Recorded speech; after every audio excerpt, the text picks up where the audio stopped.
Doctor Manmohan Singh जिंदाबाद, doctor Manmohan Singh जिंदाबाद। हाथ पे हाथ पे हाथ पे हाथ पे लगेगी हाथ पे हाथ पे।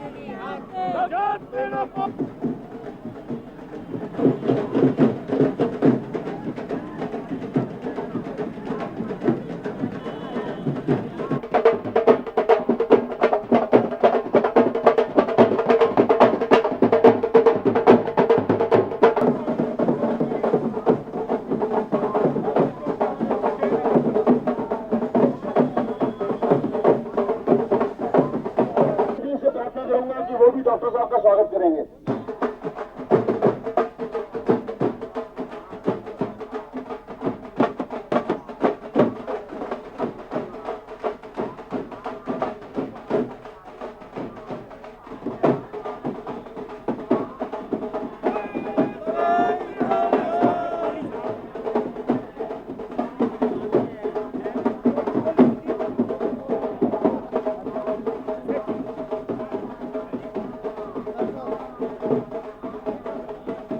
तो डॉक्टर साहब इतने मतलब हैं कि ईमानदार और मतलब वर्कर हैं, जो कि मतलब देश में सिर्फ एक ही आदमी हैं जो कि मतलब वो कर सकते हैं।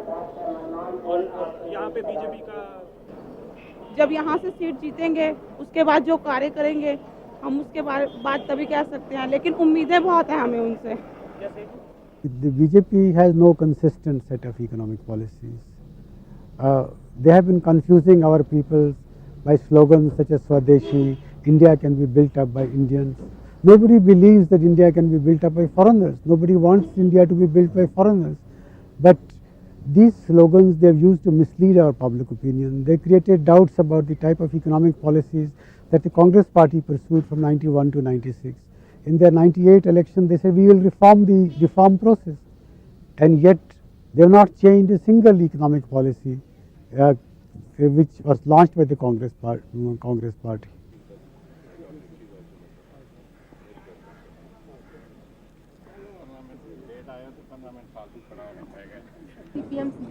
All that they will announce it. And what are the seats?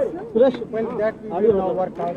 Sir, this includes Pondicherry. Are you satisfied with this? Well, it is 12 seats Out of 40 or out of 39? out of 40. Are you satisfied with this? Yes, yes, sir. How do you rate your chances in the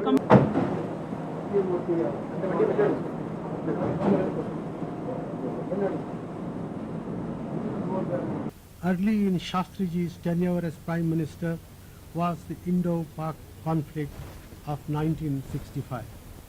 Shastriji's heroism and competent leadership have since become legendary.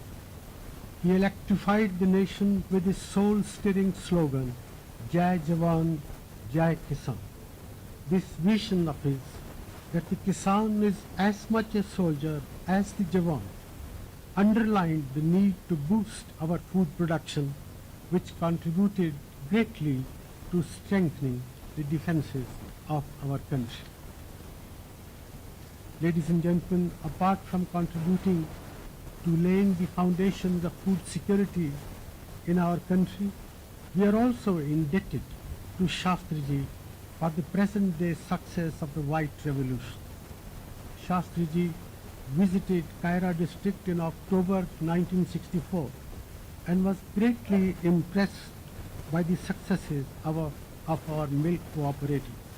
He urged the rest of the country to learn from the successful experiment at Anand. In fact, the National Dairy Development Board was formed in 1965 during his tenure as Prime Minister. This project has since helped us create self-sufficiency in milk production, trebling the nation's milk production within a span of 2.5 decades. Shastriji not only defended the country against external aggression and internal poverty, he also waged a relentless battle against corruption and in favor of values in our public life. His decision to resign from the position of Union Railway Minister after a rail accident has become a popular tale of public accountability for generations. As the Union Home Minister, he was instrumental in appointing one of the first ever committees on prevention of corruption under the chairmanship of Shri K. Santana. Today, with the benefit of insight, the steps taken by Shastriji assume enormous significance in our struggle to eliminate corruption and restore faith in processes of our governance. Shastriji was also committed to an open and liberal economy, anticipating later day views on economic reforms. He once observed, and I quote, "As we function in a democracy, and democracy is the basis of our political structure, we cannot have a regimented type of economy," unquote. And yet, he was also Gandhian in his own approach, being committed to the concept of the social responsibility. The German Minister for Economics, Mr. Gunther Rexroth, visited the capital along with a high-level business delegation to attend the meeting of the 11th Indo-German Joint Commission. Mr. Rexroth was unequivocal in stating that Germany would not allow human rights and other non-economic issues to come in the way of trade negotiations with India, and that Indian goods as well as Indian businessmen would be welcome in his country. Several key German firms are keen on tie-ups with Indian industry in high-tech areas, and the two countries are also due to sign an investment guarantee agreement to further boost economic ties. Also in the capital last week was France's Foreign Minister Mr. Alain Juppé. Mr. Juppé, who is the first French foreign minister to visit India in the last 7 years, felt that there was a need to increase his country's awareness of the Indian economy in the wake of the liberalization drive underway here. The visiting minister was supportive of India's stand on Kashmir, saying that the issue could only be solved through bilateral negotiations between India and Pakistan. He also welcomed the Indian government's transparency on the issue and its setting up of a national human rights. राष्ट्रगान तक सब कोई अपने स्थान पर रहेंगे। सबसे पहले आपकी तरफ से भी बैठ जाएं अपने स्थानों पर। सबसे पहले प्रतिनिधियों की तरफ से वंदना चौहान, जो महाराष्ट्र से प्रतिनिधि हैं, वे दिल्ली प्रदेश कांग्रेस कमेटी और सबको धन्यवाद देंगी, और उसके बाद अखिल भारतीय कांग्रेस कमेटी की तरफ से श्री अशोक गहलोत धन्यवाद देंगे। Honorable President of All India Congress Committee, our beloved Sonia ji. Vinayak जय हे भारत भाग्य विधाता, पंजाब सिंध गुजरात मराठा द्राविड़ उत्कल गंगा, विंध्य हिमाचल यमुना गंगा उच्चल जल वितरंगा, तव शुभ नामे जागे, तव शुभ आशीष मांगे, गाहे तव जय गाथा, जन गण मंगलदायक जय हे भारत भाग्य विधाता, जय हे जय हे जय हे जय जय जय जय हे।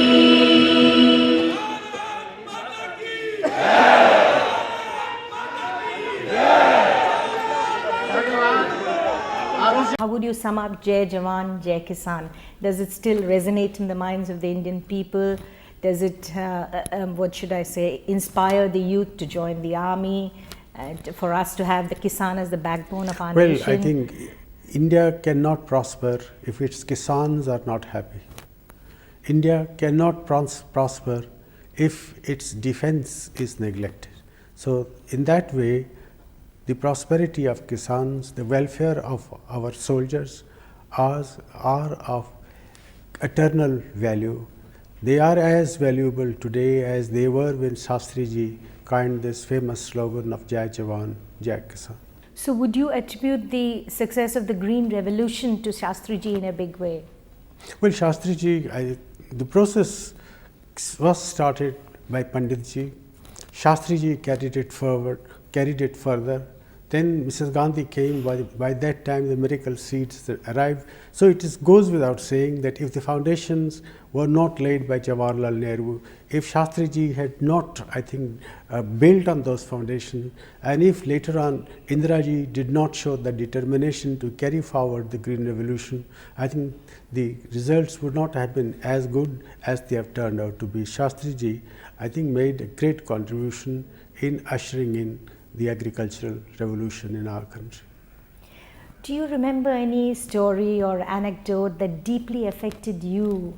You were that time not in mainstream politics. Anything that inspired you? Well, Shastriji came from a very humble background, and I was told that even to go to his school he had to swim.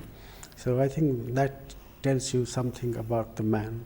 When he died, he had no asset. He had a motor car that was also borrowed, and he had yet to pay his debt. Such was the life, the examples that he set for future politicians.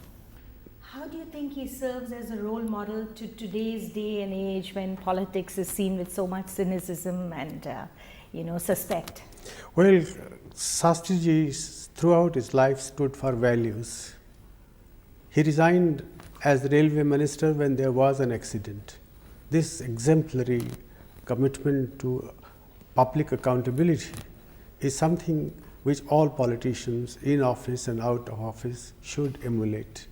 His commitment to the welfare of the ordinary people, famously enshrined his slogan of Jai Jawan, Jai Kisan, I think is a testimony to his down-to-earth approach, his unusual capacity to sift essential from non-essential, to relate himself to the needs and aspirations of the common man or common woman. I think these were the hallmarks of his qualities as a great.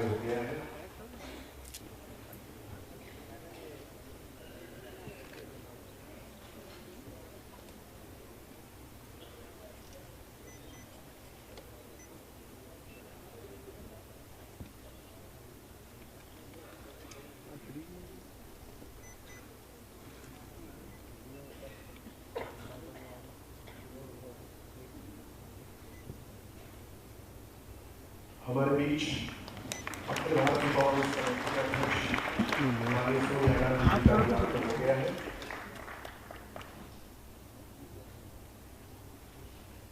मैं आग्रह करूंगा माननीय कांग्रेस अध्यक्ष महोदया से, माननीय प्रधानमंत्री जी से कि वो मंच पर आकर के शास्त्री जी के चित्र पर पुष्पांजलि अर्पित करें और तदुपरांत प्रज्वलित करके आज के इस कार्यक्रम का शुभारंभ करें।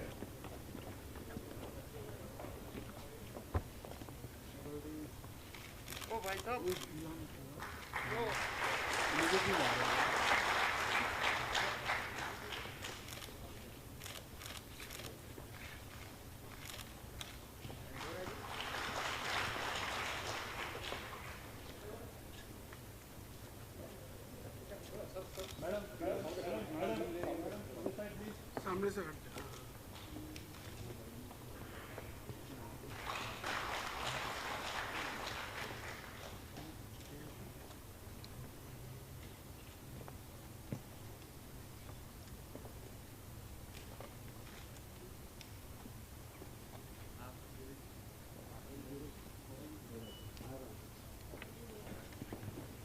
मैं निवेदन करूंगा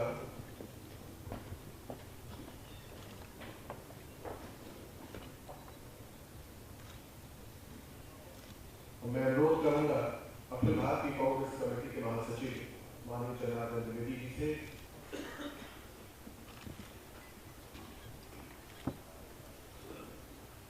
माननीय चूंकि ये सुझाव मेरा था इसलिए दो शब्द कहना चाहता हूं कि इसमें एक संगति है।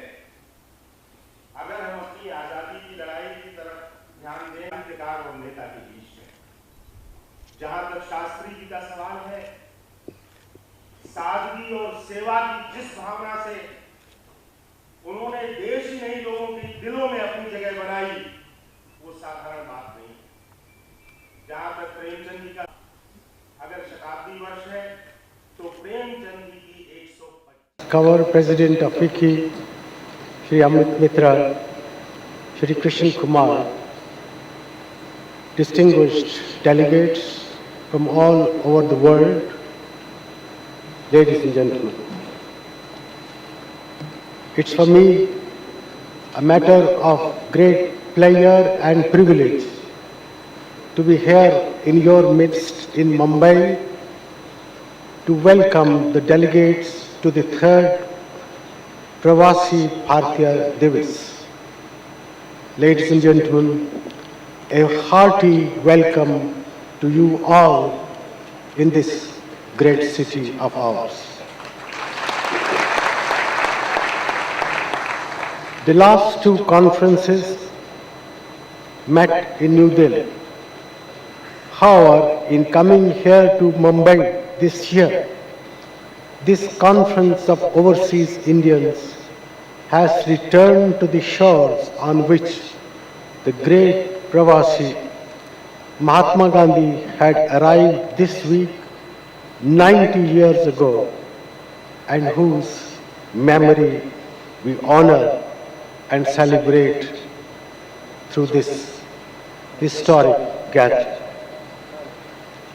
I am referring to Mahatma Gandhi, who with his wife Kasturba walked down the ramp of a ship at Apollo Bandar in Mumbai on the 9th of January 1915, returning to a home where he would for all time be remembered, revered and loved as Bapu. It is in celebration of Gandhiji's arrival in Mumbai that we meet at this time of the year for the Pravasi Bharatiya Divas.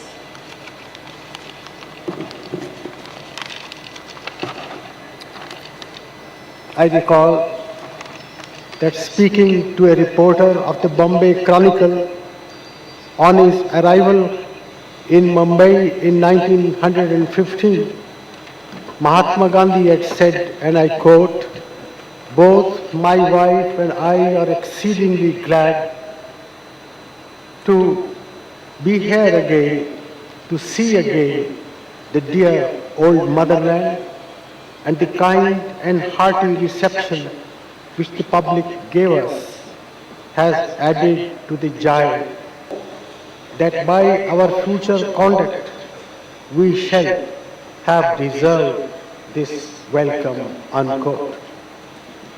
Gandhiji could not have realized at the time how true these first words of his would prove to be. History has recorded in golden letters the glory of his future conduct, which has altered all our future.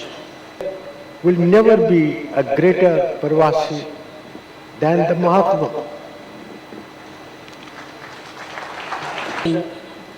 And gracious motherland welcomes each one of you with the same affection and kindness with which it welcomes Mahatma Gandhi. In return, it expects nothing but your unquestioned love. I am confident that through your future conduct, each one of you will also do our nation proud, as did Bapu and Kasturba. It used to be said of the British Empire, from whose yoke Gandhiji freed us, that the sun would never set on it. If there is an empire today on which the sun truly cannot set, it is the empire of our minds, that of the children of Mother India, who live today in Asia, Africa, Australia, Europe, the Americas, and indeed on the icy reaches of Antarctica. Our honored chief guest today His Excellency Julius Ratan Kumar Ayodhya is the Vice President of distant Suriname that lies half the globe away. Ladies and gentlemen, the idea of Pravasi Bharatiya has been in the making throughout the 19th and 20th century. Today, at the dawn of the 21st century, it is an idea whose time has truly come. We speak different languages. We practice different religions. Our cuisine is varied, and so is our costume. We are over 1 billion Indians and over 25 million overseas Indians living in 110 different countries. Yet there is a unifying idea that binds us all together, which is the idea of Indianness. At home, ours is a unique experiment in social, economic, and political transformation. Never in human history have 1 billion people, mostly poor, sought, secured, and succeeded in building a democratic republic that has doubled per capita income within one generation. We have done that. We have a long distance to travel in regaining the full glory of our ancient civilization. But the journey so far has been forward, though with its ups and downs. And it is a journey in which the Pravasi Bharatiya now proudly joins us as a partner and as a friend. Globally, ladies and gentlemen, you have all done us proud despite the trying history of your migration and the hardships of your progress. People of Indian origin worldwide represent 4 waves of migration in human history. The first and probably the longest wave was of Indians going forth in search of knowledge and opportunities as travelers, as teachers, and as traders. The second wave was one of enforced migration of indentured labor, a legacy of colonialism. The third wave was a product of partition. The fourth and the most recent wave has been that of skilled Indians seeking opportunity and challenge, knowledge and adventure, and the excitement of discovering a whole new brave world. There are among those of you gathered here today representatives of each of these 4 waves of migration from India. What is common to all of us is our innate Indianness. It is a complex mix of values and beliefs bound together by deeply emotional phenomena in world history. But it is there for the world to see, and as I stand here, it is so much visible in your eyes. An emotion that brings us closer together. This is the opportunities we are creating at home for overseas Indians to once again relate in a meaningful way to their ancient motherland. The process began with the measures we took in 1991 to liberalize and modernize the Indian economy. The many subsequent steps taken by successive governments have enabled Indians abroad to invest at home and to travel freely to and from India. More recently, it has also become possible for men to simultaneously pursue professional careers and businesses. Sonia Gandhi और प्रधानमंत्री doctor Manmohan Singh ध्वजारोहण के लिए मंच पर आ गए हैं। उस समय सामने खड़ी गार्ड सलामी शस्त्र राष्ट्रीय सैल्यूट देगी और सेरेमोनियल फील्ड में, और इन्होंने संकेत दिया छिकारा जो सहायता कर रहे हैं। और प्रधानमंत्री डॉक्टर मनमोहन सिंह ने आज के स्वतंत्रता दिवस समारोह में ध्वज फहरा दिया।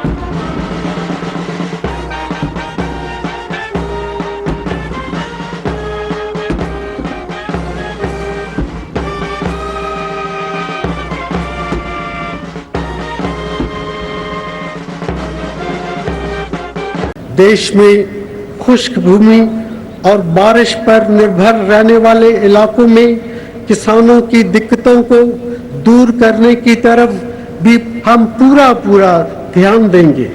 हम इसके लिए एक नेशनल रेनफेड एरिया अथॉरिटी का गठन करने पर विचार कर रहे हैं। हमारी उम्मीद है कि आने वाले सालों में कृषि की उन्नति तेजी से हो और हम एक नई हरित क्रांति लाएं, इसके लिए हम प्रतिबद्ध हैं। भाइयों और बहनों, लेकिन बुनियादी ढांचे के बगैर भारत के ग्रामीण इलाके विकास नहीं कर पाएंगे। इसलिए हमने भारत निर्माण की एक योजना बनाई है। भारत निर्माण के तहत 1 करोड़ हेक्टेयर खुश्क जमीन की सिंचाई होगी। ऐसे सभी गांव जिनकी आबादी को 1000 से ज्यादा होकर और पहाड़ी इलाकों में 500 से ज्यादा हो, सड़कों से जोड़ दिए जा सकेंगे। 2.25 करोड़ घरों में बिजली की सप्लाई की जाएगी और इस तरह देश के सभी गांव में बिजली उपलब्ध हो जाएगी। गांव में 60 लाख मकान बनाए जाएंगे। बची हुई 74,000 ग्रामीण बस्तियों को पीने का पानी मुहैया कराया जाएगा। हर गांव में कम से कम एक टेलीफोन अवश्य होगा। मुझे पूरा यकीन है कि भारत निर्माण से हमारे ग्रामीण इलाके तेजी से विकसित हो पाएंगे। हमारी विकास योजनाओं की ये नीति है कि इनमें आम आदमी, खास तौर से ग्रामवासी भागीदार बने और वो इन योजनाओं को अपनी ही योजना समझे। आम आदमी को विकास योजनाओं में हिस्सेदार बनाने के लिए हमारे पास तरीका मौजूद है और वो है पंचायतें। श्री राजीव गांधी जी ने इस पंचायती राज का सपना देखा था। आज जिला, तालुका और ग्रामीण स्तर पर पंचायतों को इसमें अपना फर्ज अदा करना होगा।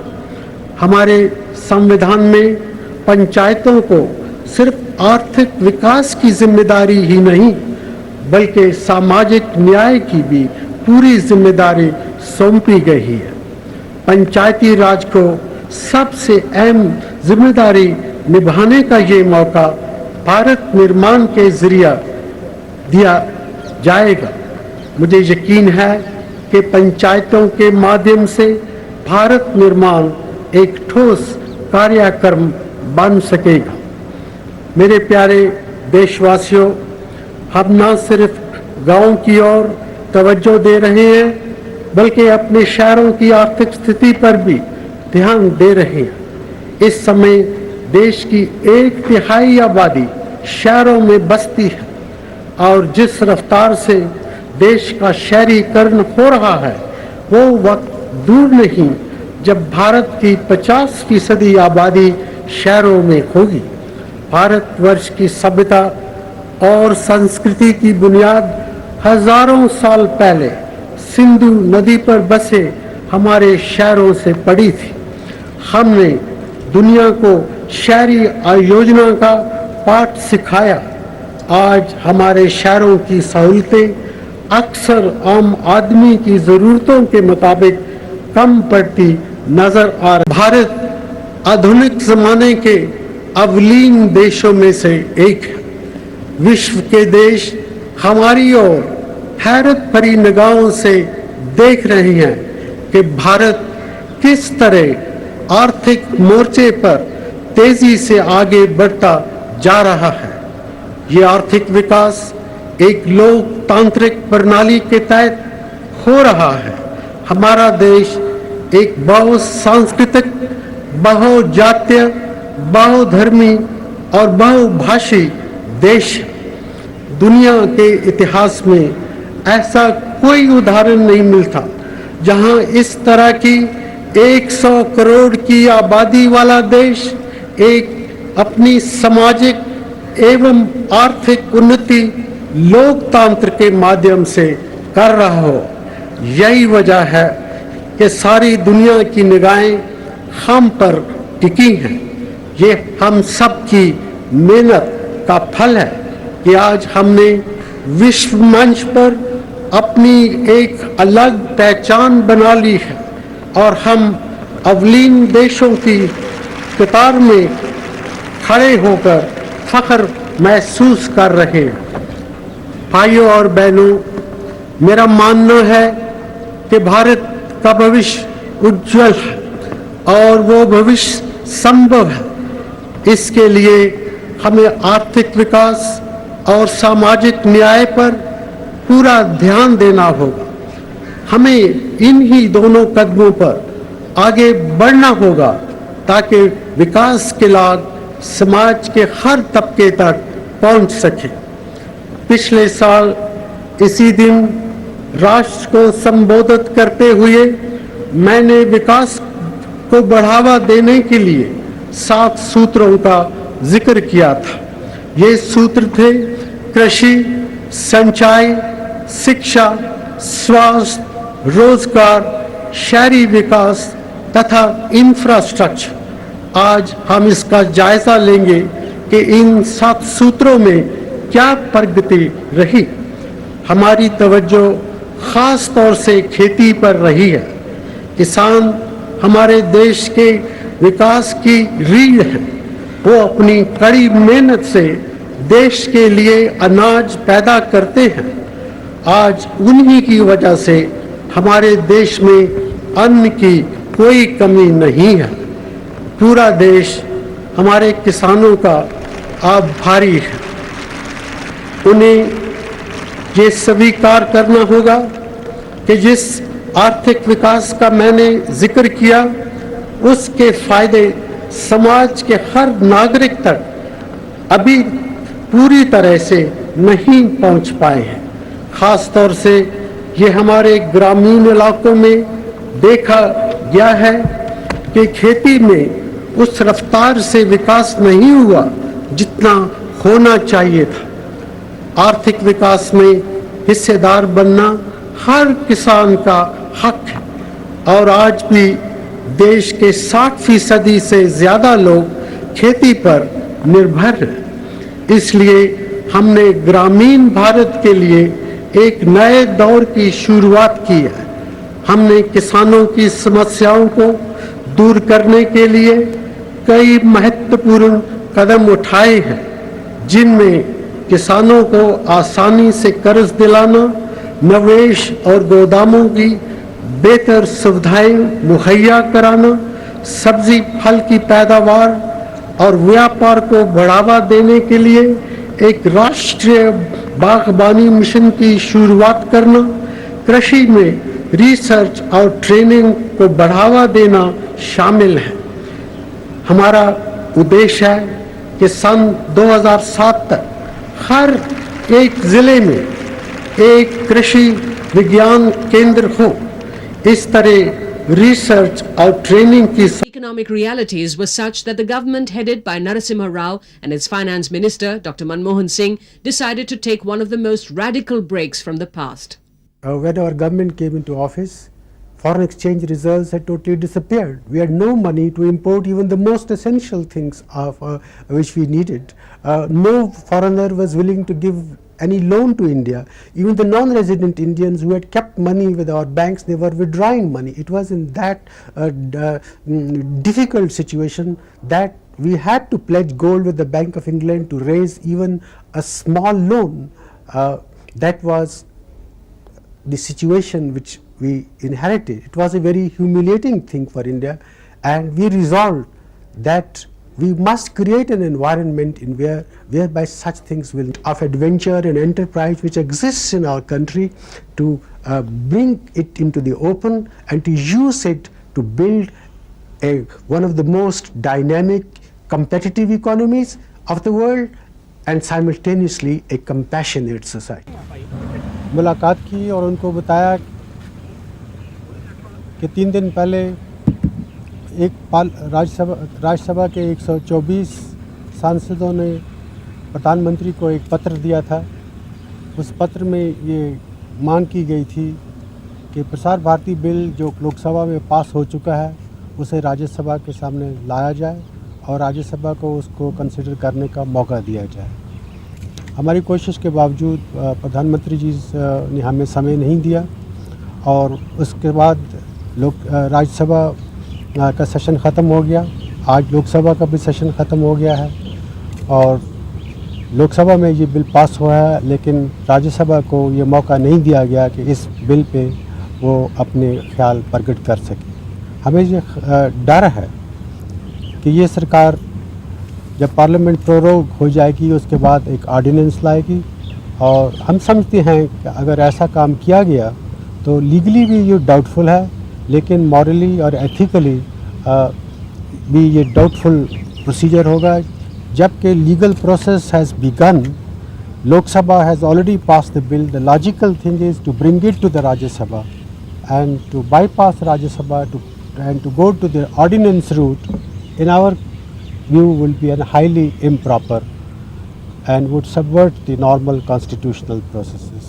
That's what we brought to the notice of the Honorable President.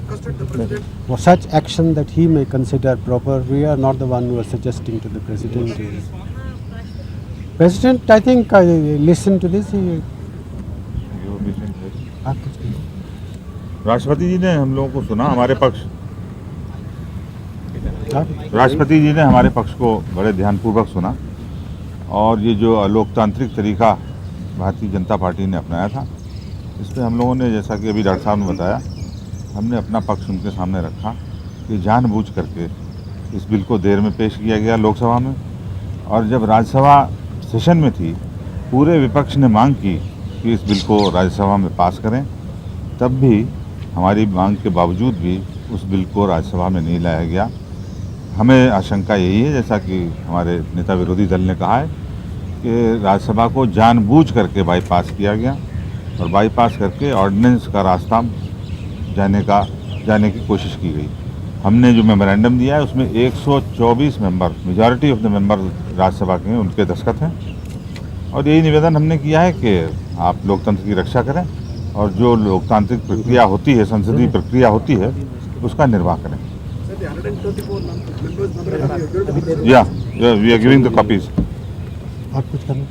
It has never happened in the past when the house are in session, something is passed in the one house and something is not brought to the other house. It has never happened in the history of the parliament. We have drawn the attention of the president also on that aspect.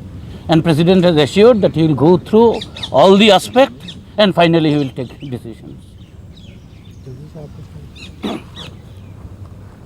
आप सभी जानते ही हैं कि शुक्रवार को Prasar Bharati bill pass किया गया लोकसभा में, लेकिन वे जानबूझ करके राज्यसभा को बाईपास किए इसलिए कि सोमवार और मंगल 2 दिन समय बचता था, जिसको वर्किंग डे कहते हैं, और प्रेसिडेंट राष्ट्रपति जी के यहाँ से वो कंसेंट लेकर के राज्यसभा में ला सकते थे, इसलिए कि सोमवार और मंगल तो पूरा बच रहा था।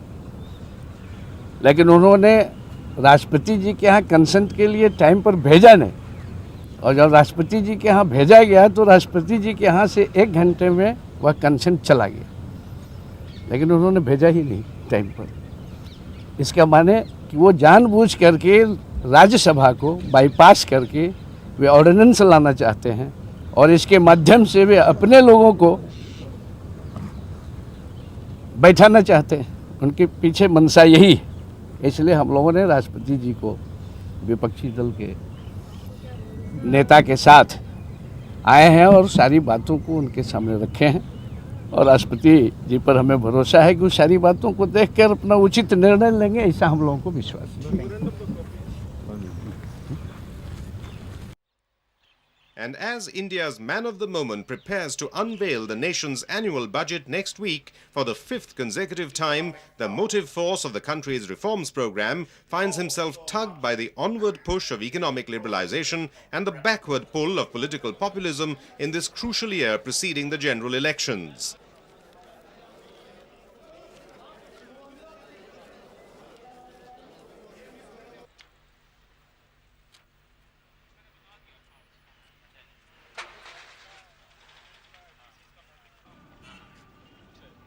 Apex industrial organizations and business leaders feel that the finance minister faces his toughest test in giving a human face to his policies, an orientation that should neither hurt the pace of liberalization nor the interests of the people at large. As far as I understand this government, they are not going to go for any populism of a nature which will hurt the economy. They would try to bring out a budget which will help the people and the economy. By people, I mean the people at the lower strata who have been conveyed this message that these economic reforms have not given them any benefit. Now, they would reorient in a manner that they understand these economic reforms are helping them also, and at the same time take the economy ahead. I hope that this government will not bow to populist measures, because what has been set in motion will only fructify in a time frame of 5 years. So any brakes which are put onto it right now will be unfortunate. As of now, however, providing balance to Dr. Singh's precarious Trapeze Act will be India's moot economic indicators, which offer enough reasons for both cheer and caution. The happy part is that the economy's growth rate is expected to touch 5.2%, having risen firmly to 3.8% in 1993-94 from 1.1% in 1991-92. Fueling the growth is increase in industrial output, which is projected at between 6 and 8% in 1994-95. This apart, the capital goods industry, which showed a negative growth of 1.6% last year, is expected to grow more than 8% in the current year. Than 8% in the current. On the trade front, growth in exports, although beginning unimpressively from April to July 1994, bounced back by the end of the year to clock a rate of 16.9% in dollar terms in comparison with 19.9% in the corresponding period in the previous year. Although rising imports alongside have contributed to a substantial increase in the trade deficit to $2,012 million in the period April to December 1994, up from $731 million in the same period last year, foreign exchange reserves ballooned to nearly $24 billion in January 1995 compared to about $14.5 billion in January 1994. And the rupee, convertible on the current account, seems stable, barring occasional hiccups. But tempering the growth and optimism is the country's inflation, which has crossed over to double digits at 11.4%. In its annual report, the Reserve Bank of India has sounded the alarm on rising prices of articles of mass consumption. But economists, on the other hand, do not foresee a happy combination of low inflation and high growth in the near future. Inflation will probably come down from the current average of around 10.5% for the whole year to maybe 9% in the new financial year that's coming on an average for the whole year. A 9% average inflation is going to mean a range, going down maybe on some weeks to around 7%, going up in some weeks to maybe 11 or 12%. I think that's what we'll see next year. But I think in the longer term, it is possible to have growth with low inflation.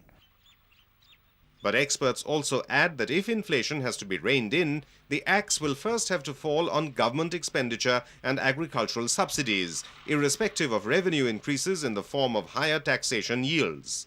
Otherwise, the spectre of a rising fiscal deficit, which has grown from 5.6% of the GDP in 1992-93 to 7.3% in 1993-94, would continue to gnaw at the economy.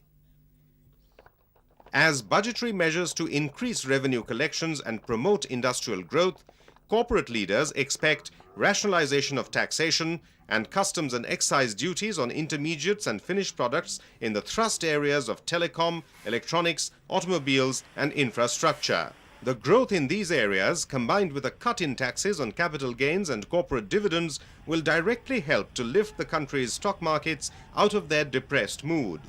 The budget must be able to induce a strong revival of the capital market. It is because of depressed conditions in the capital market that the disinvestment programs of PSUs like ONGC and IDBI and BSNL had to be postponed indefinitely. I think that there is a strong possibility of the long-term capital gains tax being brought down to 10% for domestic investors as well, and dividend income being made exempt from tax. But more crucially, experts feel that the budget's imperative would be to promote private sector investment in the areas of social development, education and infrastructure. It is essential now that things have been left to private sector in a big way in various areas, that the private sector involves in social infrastructure like education, health and areas like this. And again, I think budget could be an instrument to provide certain incentives to reorient the thinking of the business to involve them in this area. Whether or not the expectations are met, experts are placing their bets on the budget offering substantial income tax reliefs to individuals, throwing the insurance sector open to multinationals and making imports of consumer goods easier and cheaper. With India's economic fundamentals brimming with vigor, Dr. Singh's expected package of pro-poor programs and development initiatives might still be able to march along with the forward clip of the reform process. That we strongly feel that the question of CTBT should not be linked to the visit of President Clinton. That this is a matter which we must consider in our overall assessment of what is intrinsically in our national interest, and there is no hurry in this matter to rush the decision-making processes. Have contributed to the creation of our nuclear option and in the realization of India's nuclear weapon capability. On 11th May 1998, 3 devices were detonated simultaneously. After a gap of a day, ground parties also entered the site soon after the events to measure radioactivity. The visit of the Union Home Minister Mr. S.P. Chavan and the Finance Minister Dr. Manmohan Singh to Kashmir immediately after the burning down of the holy shrine in Charare Sharif by foreign mercenaries was seen by observers as a serious attempt by the Government of India to assess and contain the repercussion arising from the tragedy. The Republic has already arrived here. The Defence Minister, Shri Pranab Mukherjee, who will receive the Prime Minister, Minister of State for Defence, D.K. Gandhi, who will then introduce the Chief of the Army Staff, General N.C. Wick, the Chief of the Naval Staff, Admiral Arun Prakash, the Chief of the Air Staff, Air Chief Marshal S.P. Tyagi, being introduced as the Prime Minister arrives as the Prime Minister goes around greeting people, greeting the VIPs who have arrived here to We will carry forward the message of economic reform, but make sure that reforms take place with attention to the needs of the poor in a special manner. Our commitment to the people is commitment to reforms with a truly human face. Our goal is, through reforms and social engineering, to empower our people to realize their full development potential. Prime Minister of India. And a third speech from the Indian Prime Minister Manmohan Singh, whose personal intervention has been a feature in the immediate run-up to these games. Over the next 2 weeks, we will celebrate and honor sporting excellence on the playing field. We will see contests of human skill and endurance, but above all, of courage and character. These games are an occasion to uphold and renew the essential spirit of the Commonwealth that seeks to promote peace, equality, and friendship among all peoples and nations. It is participation and sportsmanship, more than winning or losing, which will strengthen the cherished ties of goodwill and understanding that unite us as one large family. I convey my very best wishes to all the sportspersons, organizers and fans for a very successful and memorable 19 Commonwealth Games. Thank you and Jai Hind.